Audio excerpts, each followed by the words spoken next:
Hai, assalamualaikum. Berjumpa kembali nih dengan Bang Gans.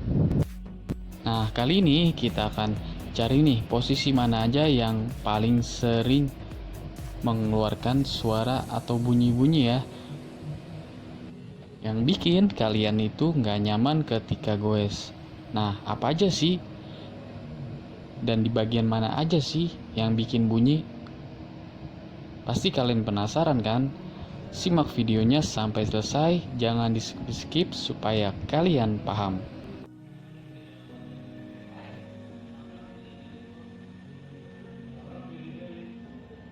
Mulai dari bagian depan yaitu bagian headset. Ya, betul headset. Headset sepeda adalah dari komponen-komponen atau dari bearing-bearing, bisa juga dari pelor ya teman-teman, yang mengakibatkan bunyi atau seret nih. Dan untuk bagian headset itu ada di atas dan di bagian bawah ya. Untuk cara mengeceknya, yang pertama kalian pencet bagian rem depan, kemudian digoyangkan bagian sepedanya. Cari titik di mana headsetnya goyang atau seret nih. Dan jangan lupa nih kalian kunci dulu bagian foreknya agar terlihat jelas di bagian mana atas atau bawah yang sudah kena nih bagian bearingnya. Jika sudah benar dan baik, berarti itu tandanya bagus. Jika sudah ada jedanya atau seret, bisa kalian kasih grease, lumasi, atau kalian ganti nih headsetnya dengan headset yang baru. Yang selanjutnya adalah bagian kabel yang masuk ke dalam bagian frame. Ini bisa berbunyi jika kalian belok, atau seperti sepeda suspensi ketika mengayun akan bunyi nih teman-teman.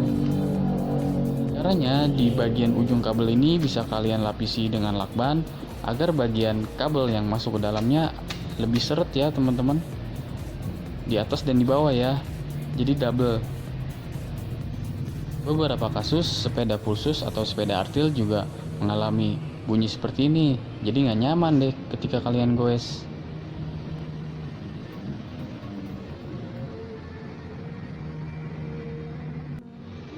Nah, untuk yang selanjutnya adalah di bagian saddle nih.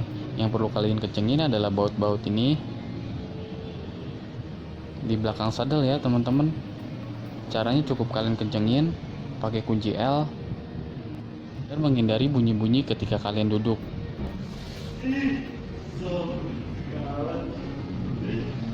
Yang selanjutnya adalah bagian seat post nih.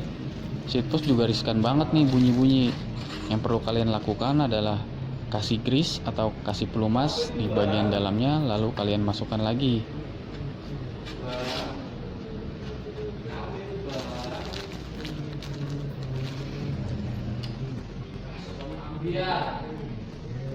Dan ingat ya, jangan terlalu tinggi bagian sadelnya, nanti bisa patah atau copot di bagian tiang sadel.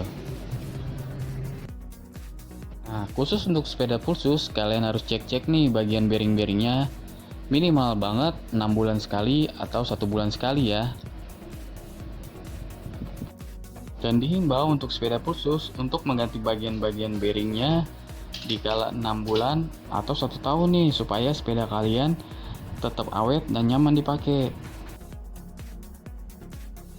Nah, di bagian bawah sini nih yang sering banget kendor atau mengeluarkan bunyi nih.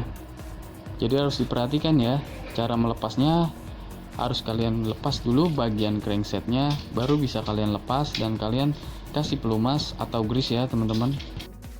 Nah, yang paling sering adalah di bagian pedal nih. Gimana sih cara ngecek pedal kalian bunyi atau enggak? Caranya cukup kalian diri di sepeda, lalu kalian injek di bagian sebelah kanan aja ya. Tekan bagian pedal, bunyi atau enggak. Lalu secara bergantian ya. Jika yang kanan selesai, lanjut ke yang sebelah kirinya, kalian diri aja. Apakah mengeluarkan bunyi juga nih di sebelah kirinya?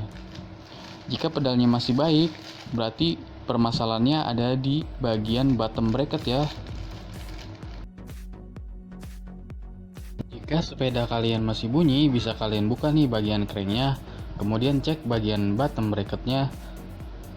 Coba dicek bagian bearingnya udah ada yang seret atau masih lonjar nih. Kalau Bottom bracketnya udah agak seret, sebaiknya kalian mengganti dengan yang baru. Nah, bagian beban bertumpu di bagian situ ya. Untuk yang selanjutnya, kita ke bagian belakang nih. Yang perlu kita cek adalah di bagian body sprocket. Nah, body sprocket ini ya teman-teman. Body sprocket adalah rumah untuk si sprocket masuk. Nih kalian cek goyang atau enggak. Cara ngeceknya gampang banget. Bisa kalian coba goyangkan bagian sprocket untuk goyang atau enggak.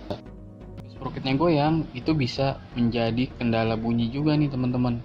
Dan cara gampangnya, cara ngeceknya bisa kalian putar bagian crank depan. Kalau crank depan kalian ngikut, posisi di free kayak gini, ikut muter. Nah, berarti itu tandanya rehab kalian bodinya udah kena. Baiknya kalau cranknya udah ikut muter ke depan, berarti prehabnya harus diservis ya teman-teman, atau mengganti dengan hub yang baru supaya udah nggak bunyi-bunyi lagi nih sepeda kalian. Selanjutnya yang berpotensi bunyi adalah bagian jari-jari.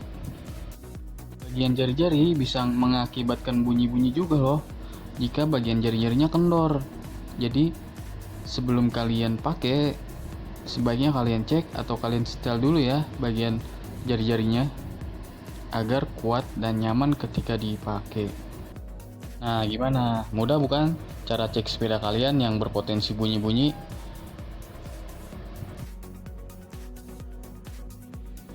Oke, segitu aja video dari saya. Semoga bermanfaat. Jangan lupa like dan subscribe.